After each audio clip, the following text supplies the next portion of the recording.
Hi, boys and girls. How are you doing? I hope you're doing well. Today I'm going to read your this week. I'm going to read The Boy Who Harnessed the Wind. I figured it'd be very fitting since we've had a lot of wind this week with our weather.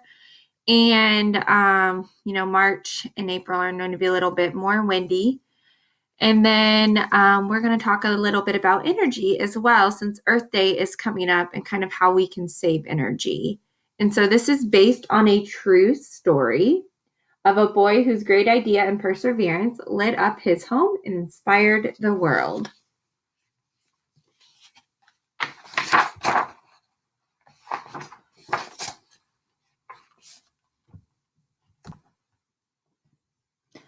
In a small village in Maui where people had no money for lights, nightfall came quickly and hurried poor farmers to bed. But for William, the darkness was best for dreaming.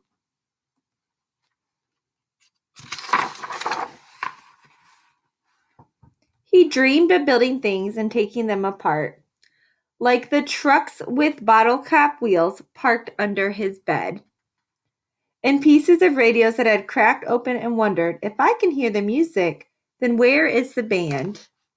His grandparents' tales of magic also whispered in the pitch black of his room.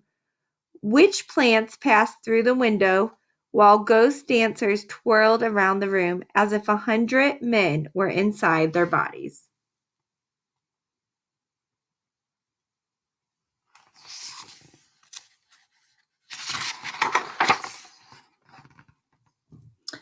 At dawn in the fields, William scanned the maize rows for magical beans, then wondered as the truck rumbled past, how does this engine make it go?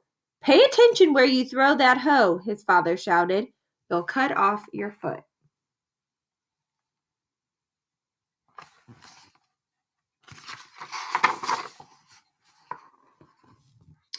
For all its power over dancers and flying things, magic could not bring the rain. Without water, the sun rose angry every morning and scorched the fields, turning the maize into dust. Without food, Maui began to starve.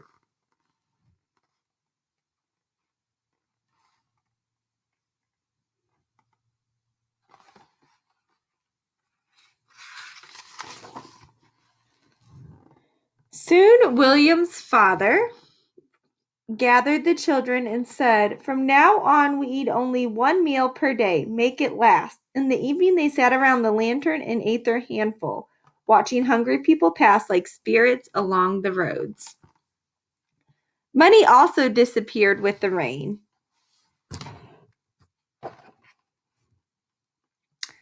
Pepani, his father said, I am sorry you will have to drop out of school. Now William stood on the road and watched the lucky students pass.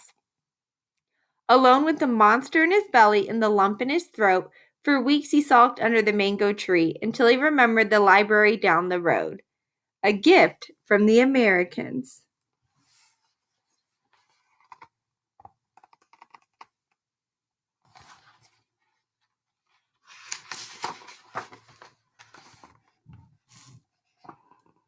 He found science books filled with brilliant pictures. With his English dictionary close by, William put together how engines moved those big trucks and how radios pulled their music from the sky.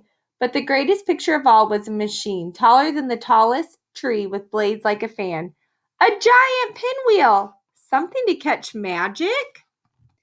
Slowly he built the sentence, windmills can produce electricity and pump water.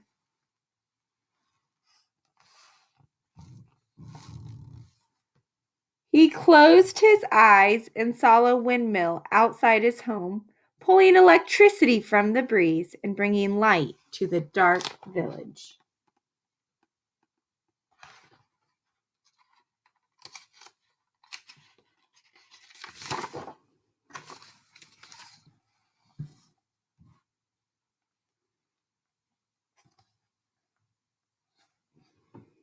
He saw the machine drawing cool water from the ground, sending its gushing through the thirsty fields, turning the maize tall and green.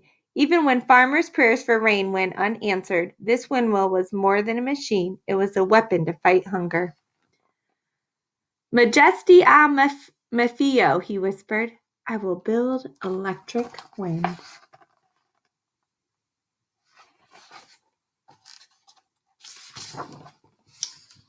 In the junkyard, pieces appeared like rusted treasures in the tall grass.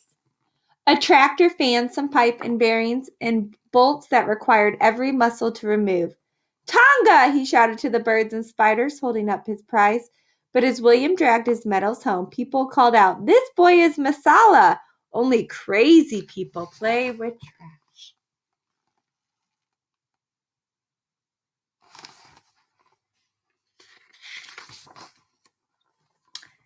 After many weeks, William arranged his pieces in the dirt, a broken bicycle, rusted bottle caps, and plastic pipe, even a small generator that powered a headlight on a bike. For 3 days he bolted, banged, and tinkered, while chickens squawked and dogs barked, and neighbors shook their heads, saying, "What's Masala doing now?"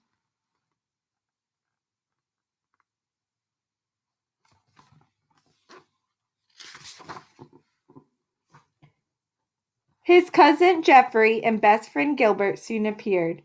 "Muwai Banji," they greeted. "Can we help with electric wind?" "Grab your pangas and follow me," he said, and took them into the forest. Together they swung their sharp blades into the trunks of blue gum trees, then hammered them together to make the tower. Standing atop, William shouted, "Bring it up!" While the boys triggered and heaved, a crowd gathered below and gazed at the strange machine, and now leaned and wobbled like a clumsy giraffe. Some giggled, others teased, but William waited for the wind.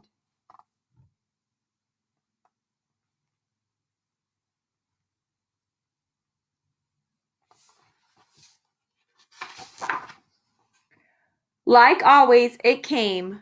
First a breeze, then a gusting gale. The tower swayed and the blades spun round.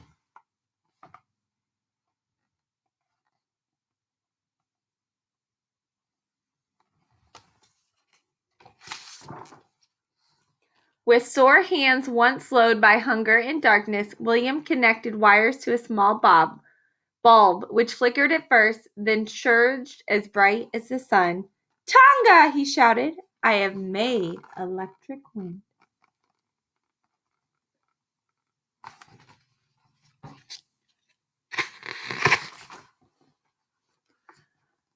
"Wachiwimbo," a man yelled. "Well done." As the doubters clapped and cheered, William knew he had just begun. Light could not fill empty bellies, but another windmill could soak the dry ground, creating food where once there was none. "Majestia Mifo, electric wind can feed my country," William thought.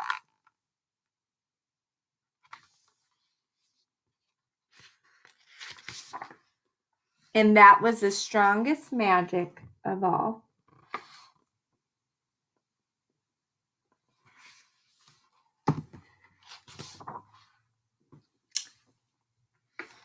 Okay. And that's the story of the boy who harnessed the wind in Africa.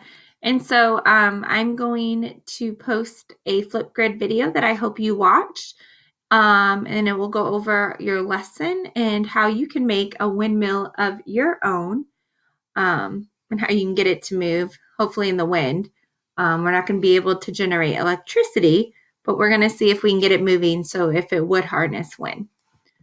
All right.